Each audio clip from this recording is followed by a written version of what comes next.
Yes, people. Welcome. Good afternoon. It's me, Asim, your host today. Sorry, I had a few things to do, but there was already about 150 people in the building, and I thought, just let people know I'm live, I'm coming, I'm getting my shit sorted out, and you'll have me in no time. There's 200 people, proper supporters that are just looking at a blank screen and waiting for us to go live. But yeah, there's lots to talk about, a lot to talk about. Ben Doak, if you want to talk about him, we can talk about him. Darwin Nunez, AC Milan links and approaches, we can talk about him. Or we can talk about Sesko and we can talk about Alexander Isak. I was counting yesterday. I think we've done about 41 shows on Alexander Isak. So it's a proper story, and at least for us content creators and channels, it's creating any sort of excuse to talk about the situation. But big up to all of you in the chat. You know what the rules are, the housekeeping rules. You come, you whenever you go into a house, you not knock on the door, you take your shoes off if you're respectful, and you go into the room, and hopefully the host is kind enough to offer you a few drinks and some refreshments. But the when you take the shoes off, it's the equivalent to going into a stream and liking the stream and smashing a subscribe button if you're new to the channel. So please do that. We're also on the BNR Ultra brigade, and we're pushing that campaign.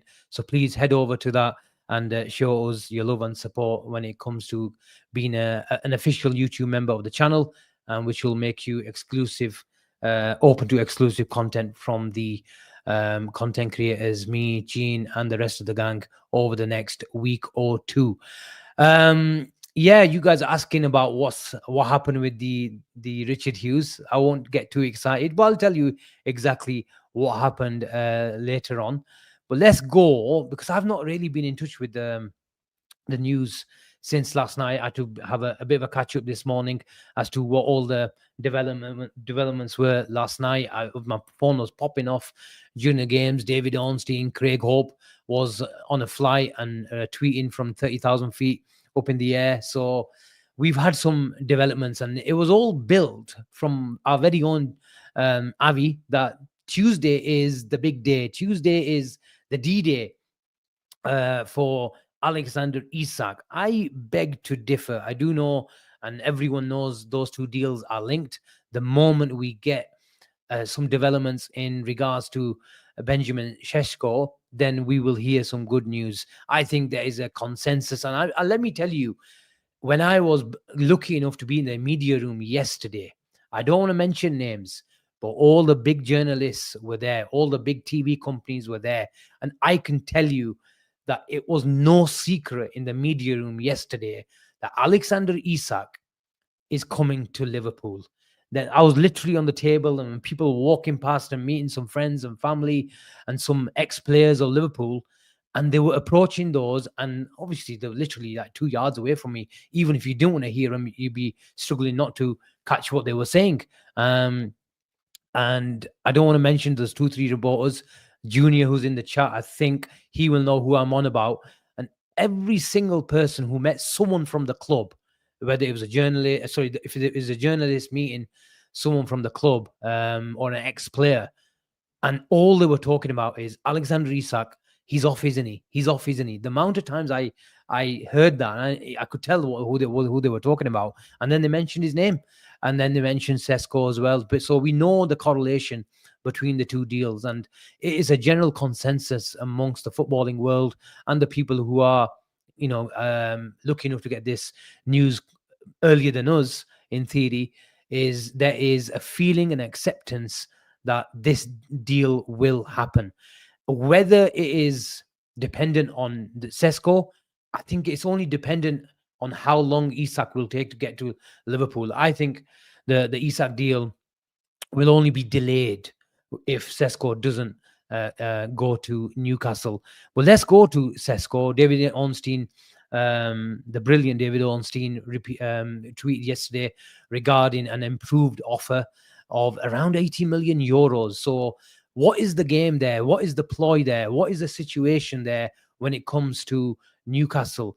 it looks like Newcastle don't want to waste any time. Why? One, about a couple of days ago, about 24 to 48 hours ago, we were given the reports from Craig Hope and the rest of the Northern journalists that Newcastle do not want to waste any time. Darnells has said, breaking, wow, Man United have submitted a 73.9 million bid. Okay. Have matched the bid. Check the news.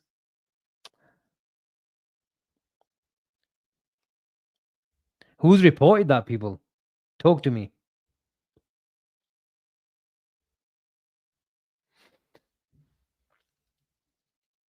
I'm waiting for something to come through. Okay, Build, to be honest with you, they were really good when it came to the Florian Wirtz deal. So we have to take that as very, very credible source. No one just yet Build, but look, Jazzy, I think they're reliable. They're reliable. They do have some dodgy journalists writing for them, but generally speaking, they are good. And like I say, they were on top of it when it came to Build and Kicker were decent. But look, yeah, you have to caveat this where we haven't heard the big journalists come out. But why were United quiet for 2-3 days? I think United were quiet for 2-3 days in the hope of Sesko telling or publicly coming out and saying he fancies the Man United move, and that would automatically lower the transfer value of the player. But it looked like Newcastle knew that, kind of getting the impression at first in the earlier parts of last week and the back end of it as well, that the player, his own preference is, if you have to choose between the two clubs, he's leaning towards Man United. And to be honest, you can understand that as well. As much as Man United don't have the financial power as of yet in this situation compared to Newcastle, the natural attraction, Man United, they're not in the Champions League, but as a club, they're a lot bigger than Newcastle. So he was leaning towards Man United. But we know that they were trying to flog off Højlund, but that didn't really materialize because the player wants to stay. But so they had to do a few maneuvers and to recoup that money. And it looked like Newcastle pressed the button, tried to put their foot on the accelerator in trying to get this deal. Here we are. Breaking news. Everyone was asking for big journalists to report. David Ornstein has just tweeted, Manchester United make offer to Leipzig for Benjamin Sesko. Proposal 75 million plus 10 million add-ons reflects Man United's valuation of the 22-year-old, and they believe striker favours Old Trafford. No reply yet from Leipzig. Newcastle also working to close the deal. Wow. That puts a big, massive spanner in the works. A big, massive spanner. And if we're led to believe, David Ornstein is saying, and they believe striker favours Old Trafford. Would Man United bid for the player if they didn't think that the player favours them? That is more or less matching, if not beating, the valuation that Newcastle. I think Newcastle totaled around 80 million. I don't know if they had some add-ons on that as well, but it's a very, very similar bid to the Newcastle, isn't it? So can someone just confirm what exactly Newcastle valuation of the player was? What was their bid? I think 75 plus 10. Someone is saying Newcastle's is high, 90 million euros. Wow. Okay, so Newcastle's is still higher.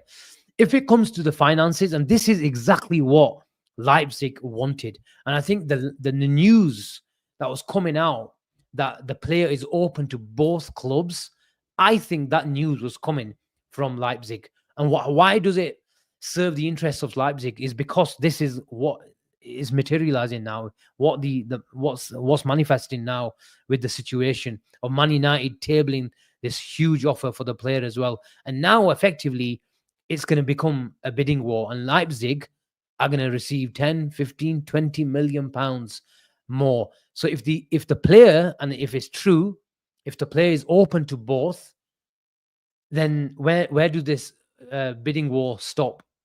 Does Newcastle come back in now? We know Newcastle have got more money, so surely they come back in and table a higher offer, and then will Man United match it?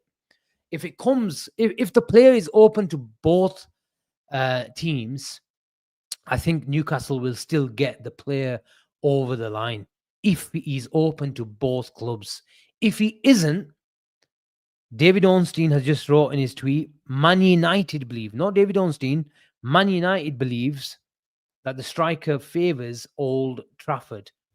I think that's true. I think you guys would agree with that as well. All the journalists have generally reported that as well. We knew why Newcastle were trying to get tried to beat Man United, because before Man United got their house in order, they could have matched the bid, but it looked like Man United were just waiting for maybe a player's call. It hasn't come, and they've had no choice because they really want the player, and they've have to get involved in a bidding war now. If they really want to get the player, they will probably may need to make another bid, because I fancy Newcastle coming in. It depends if Leipzig rejects this offer. It also depends that are they happy with this offer, and if they're not, then Man United will have to match the offer of Newcastle. So at least saying Newcastle said he favors them. I think that was the report or the feeling last night. But the whole situation has changed now, Ali. If Man United have come officially to the table, their offer is active, and they're sending a message to the player that, you know what, we're serious about you. We're not just talking to you behind the scenes. We're not talking to your representatives and selling you the project of Man United. We're here to match Newcastle, and we are serious with a serious offer. And the 75 million euros plus 10 million reflects that as well. So it looks like it's a big spanner in the works as far as Sesko and Newcastle are concerned.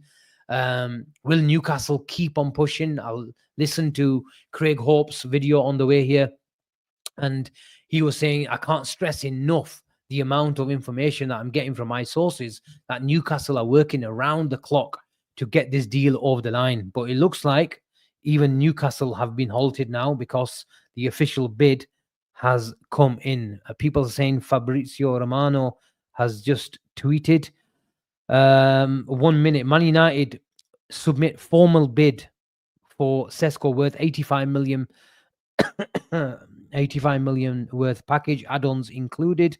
The bid has been received by Leipzig today, as Bill reported. Man United move follows Newcastle's 90 million. So it looks like Newcastle are still leading the race when it comes to the value of the bid is higher than Man United. So I hope when it comes to in the best interests of Liverpool and Leipzig, that Leipzig reject Man United's bid and say this is not good enough because Newcastle have bid higher. So I don't know. Would if you were Man United, wouldn't you bid the exact same offer as Newcastle? Wouldn't you at least match that? So I think this might get rejected. If Newcastle have got a package of 90 million pounds, Leipzig are well within their rights to have a conversation with the player, to have a conversation with Man United saying, match the bid. So, I hope Klopp is sat there in his office rejecting that email from that formal bid as soon as it comes through. Let's go through some super chats quickly. Ethan, thank you so much for the super chat. He says, big up on the channel. Smash the likes. It's 573 of you guys. We have set an ambitious target of 20,000 subscribers before the season starts. Now, even the most ambitious of us probably know that won't get done, but the closer that we get to it, it'll still be an unbelievable achievement. So please smash the like button. It helps with all the algorithms when people, even if you smash the like and you're not subscribed, we want you to do both. But if you smash the like, it'll just, the way the algorithms work, it'll come on more people's screens and they're more likely to click and, be exposed to the content that we provide on our side. So please keep smashing that like button and subscribe to the channel if you're new. Ash with a super chat. Jake was right in his assessment of the Isak deal. This is going to take little longer than people think. I can't see Newcastle wanting Watkins and Wissa. I said this a couple of days ago, Ash. I don't know if you were in the building. I said, look, I can't see Newcastle getting Watkins and Wissa. I can't see them spending a big, massive chunk of the Isak money and putting it on 228 or 229-year-olds. It just doesn't work. And I did say that it's not dependent. I still think Isak will get done, but Isak will get done a lot quicker if Sesko comes through the door at Newcastle. Why? Because he is the official replacement of Isak. And that's not me saying it. That's all the club journalists saying it as well. And in the last day or so, there's an official public acceptance from the Newcastle side that Sesko, if he comes in, that there is a feeling that Isak will make his way to Liverpool. And I believe, this is just an opinion, that Isak has come back to a training. He's had that, famous 3.5 hour chat or treatment of the injury, which I think smacks of bullshit, if I'm honest. He's had some serious showdown talks with the hierarchy yesterday at Newcastle. And I just thought, look, they've had these showdown talks, maybe to say, look, is there anything that we can do to convince you? And I think, in my opinion, is Isak has given them a really strong no. He wouldn't kick up a fuss to this extent if he wasn't made, or if his heart and mind wasn't made up to think he's going to go to Liverpool, or his wishes. So I think he's reiterated his desire to go to Liverpool in that meeting yesterday. And now I think Newcastle over the last couple of days have accepted it. And that's why they are pressing really, really hard when it comes to getting Sesko. But I don't think this is over. I think we're going to hear more of the Sesko story, Ash. And you're right. I think Jake has been saying it. And it looks like it might even go down to the transfer deadline. Where are we at now? We're probably about 2-3 weeks away from the 1st of September. And for argument's sake, if Sesko doesn't go to Newcastle, then that search for the younger striker will take longer. Who is it? I've not seen any latest links from Jackson. There's a few strikers from France that have been linked with him. Stred Larson is another one. I think he signed a new contract, but you might have to pay a premium on him because he's got Wolves have got the extra protection on him. Asani saying Samu. There's a heap of forwards now that Newcastle might have to turn their attention to if they do not get Sesko to come to the club. So yes, it's one of those where I think Newcastle have accepted that Isak is going to go, but they've just told Liverpool publicly, we don't want this bid because it doesn't meet our valuation. But this is what we've been talking about. Maybe I was wrong to say, but even though Avi was strong enough in his stance to still say this is a deal in principle, I beg to differ. I don't think there'll be any news coming out for Isak until Newcastle have officially lined up a replacement without anyone trying to hijack that bid, because Man United now have tried to hijack that signing. The last 5-6 hours, the news was that Sesko is going to go to Newcastle. All the journalists, including people like Craig Hope, were saying Newcastle knew that if they need to get Sesko over the line, they have to do it quickly. But they haven't done it quick enough because that bid has officially come from Man United. So now the next 3-4 hours are very, very important. What does Leipzig think of this bid? Do they reject it? Hopefully, when it comes to if I'm in my Newcastle camp, because we're all in Newcastle's camp this summer, we're taking just as much interest as we're in Newcastle's transfer policy, with the same amount of interest that we're taking in Liverpool's as well. I'm just quickly checking I've not missed any super chats. Get your questions in, people. What do you think? Where does this transfer lie now? Where is it heading? Is it going to go to Man United? Is he going to go to Man United? Is he going to finally complete that move to Newcastle? I'm 50-50. I think it all depends on the player. If the player just literally doesn't want to pack his bag and go to Newcastle, then Leipzig might be cornered in a position where, you know what, he just simply doesn't want to go to Newcastle. In all fairness, Leipzig will want to accept that bid and for the player to go to Newcastle. But I think it all depends on the player. I think Man United having, sort of in the back of my mind whilst on stream thinking about it. I think Man United have been clever enough just to be close enough to Newcastle. Well, the next 3-4 hours are very, very important. It obviously depends on the first thing is what Leipzig do with this bid. If they reject it, then it's the onus and the responsibility is on Man United to come and match that bid. If they accept it, then I think he's off to Man United, if I'm really honest with you. Because I think the consensus and agreement and the feeling in the chat is as well that United, I don't know about wages. I haven't read anything about wages as well.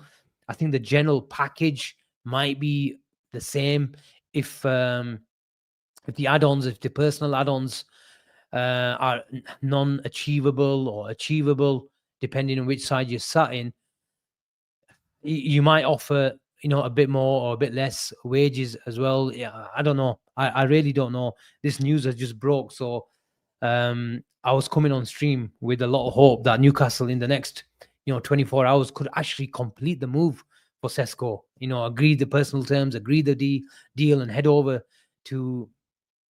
Wow, is this true? Asim, the United bid has been accepted. Game over.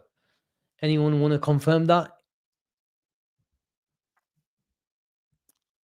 No, ban him. Okay, fake news. We move on. Let's see what happens. Well, let's see what happens. I think there's a direct correlation between the two deals. So the next 3-4 hours are critical. If they reject it, then it's on. If there's a bidding war and the player is accepting that the club, as in Leipzig, are well within their rights to get the best fee for me, then I'll be open to both clubs. I think that is the situation Liverpool want Sesko and Leipzig to be in. If the player is pushing the club saying, look, this 75 million euros plus 8 million euros is more than enough, that what you, and it depends on what sort of conversations the player and the club have had over the last week or two. And if there's a bar set and a number set and a line, that anything that we get, then it's up to you to make that choice. And I think if that is the case, then he'll end up at Man United. So next 2-3 hours, people, keep your eye out on the big journals or Build. I told you, Build do come out with very, very good stuff. And now it's been confirmed by all the reliable journalists as well. There's a super chat that's just come through. CD Fisher, thank you so much for sending this through, bro. LFC 3 out of 4 attackers down and only Ekitike and no centre back. LFC 3 to 4 attackers down. I think what you mean by is if Chiesa leaves, is Ekitike leaves, Nunez leaves. Is that what you mean? And only Ekitike and no centre back. Look, I don't think we need to worry about the depth. I get it that Nunez hasn't left the club yet.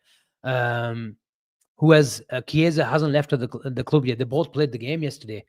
And I think if Liverpool do not, for the worst scenario, if Nunez doesn't, if Isak doesn't come, which I don't think it will, but just hypothetically speaking, I think Liverpool might just look at it.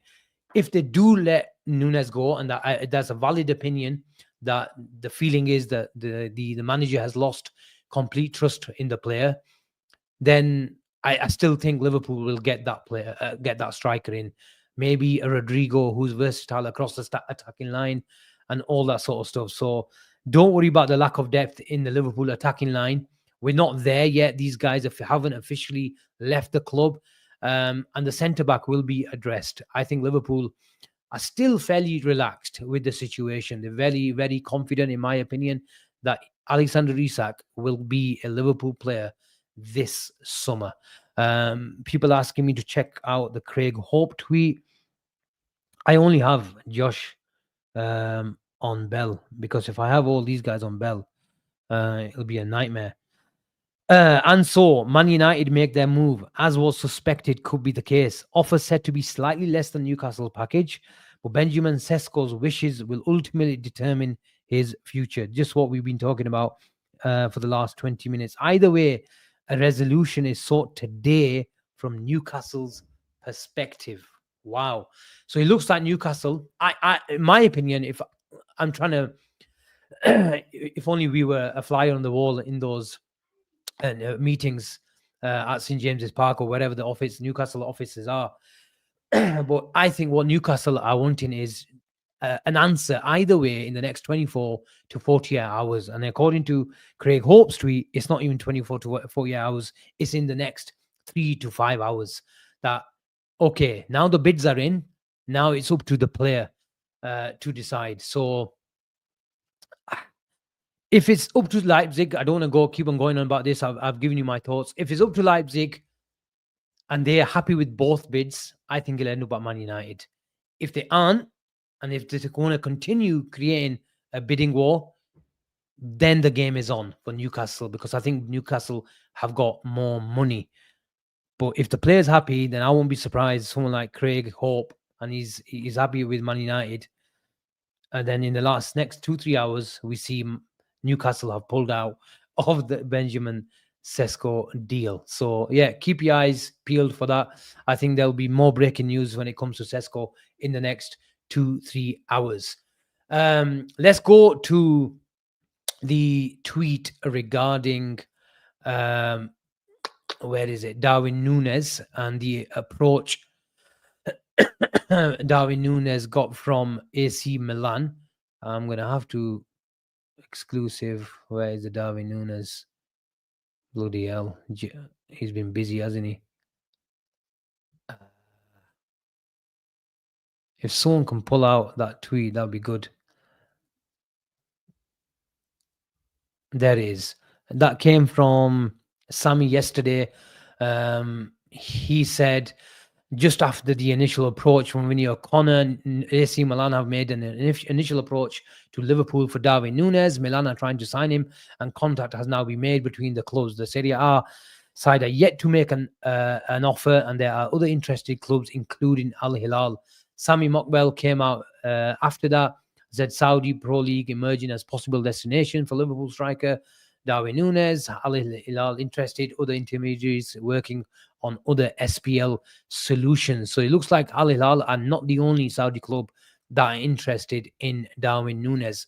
What does that mean for Liverpool? It means it's good news, because the fee will go up. The more clubs that are interested, I don't think they'll get the type of fee, and everyone will agree in the chat that Darwin Nunez's fee is going to be the similar type of fee that we will get from potential Saudi clubs, including Al Hilal. There was some mad figure, I don't know, on Twitter flying around regarding £90 million for Darwin Nunez. I don't think it will be that. It'll be around 60-70 million euros.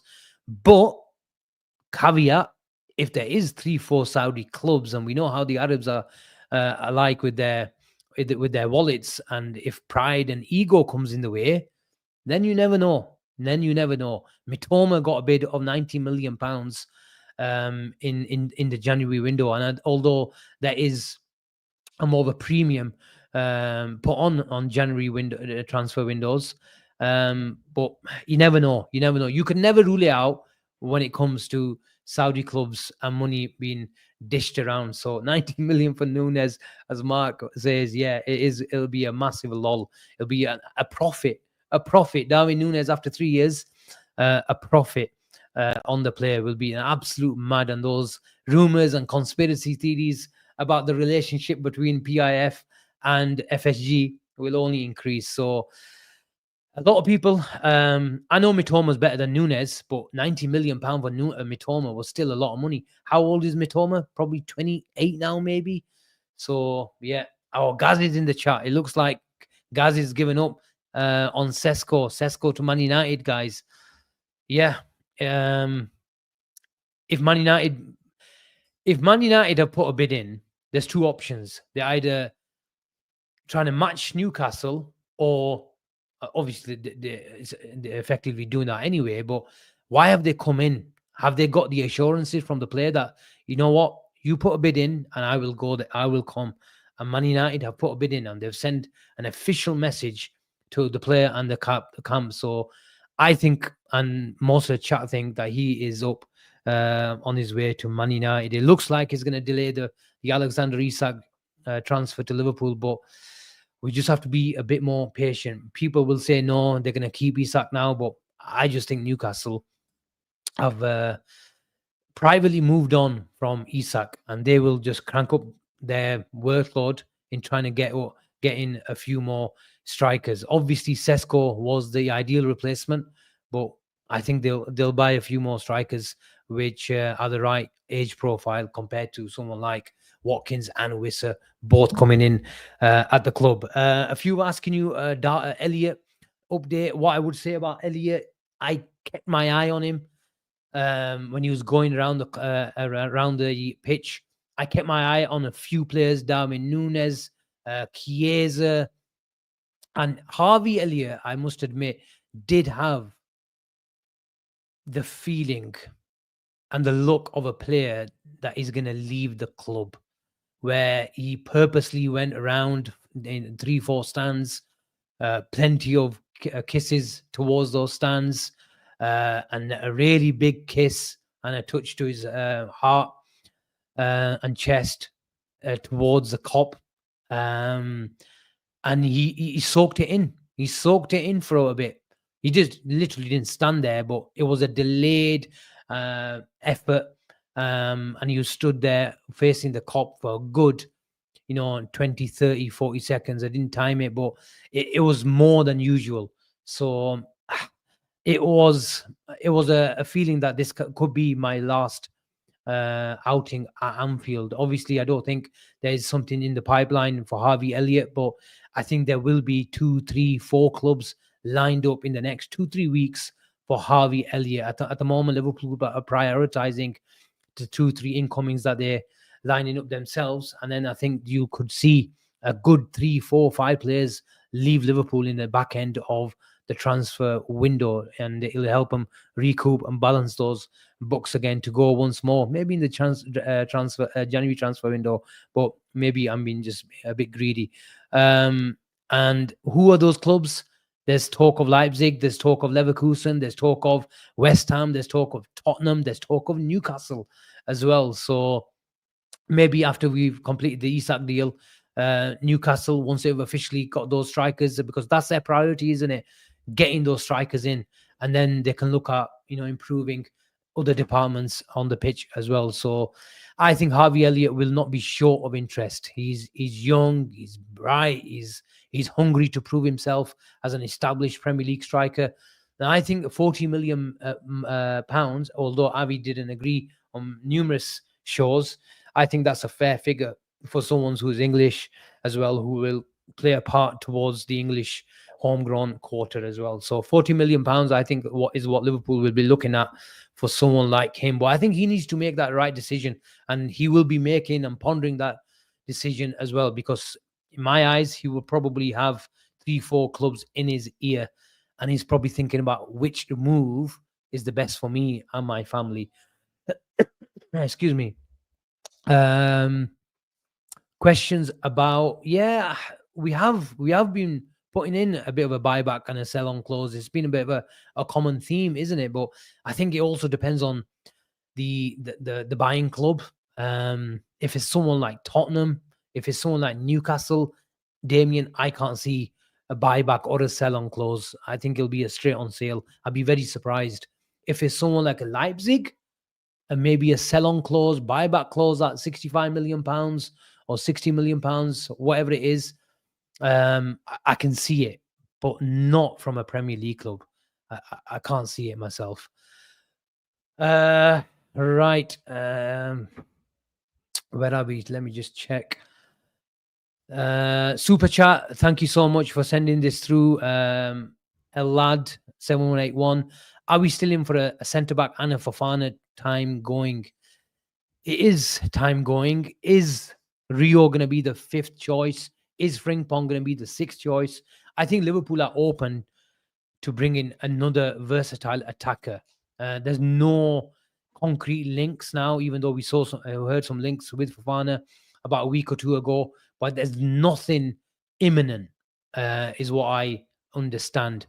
Regarding the centre-back situation, Liverpool, I think, are going to approach Crystal Palace in the next 2 weeks, closer to the window. They will have, I think, maybe a contingency plan if they don't get Mark Gahey over the line. What is that contingency plan? We've already heard 2-3 names being linked. Paul Joyce mentioned Leone today. So if Paul Joyce is naming you, that is definite concrete interest from the club. Sometimes when he names someone, in a week or two, that player comes through the door. So keep an eye out on Leone. I was chatting to Paul Joyce yesterday. He's a really nice guy. He always gives you the time and very, very approachable as well. Chatting to him for a good 5-10 minutes, and we were discussing the Liverpool transfer policy as well.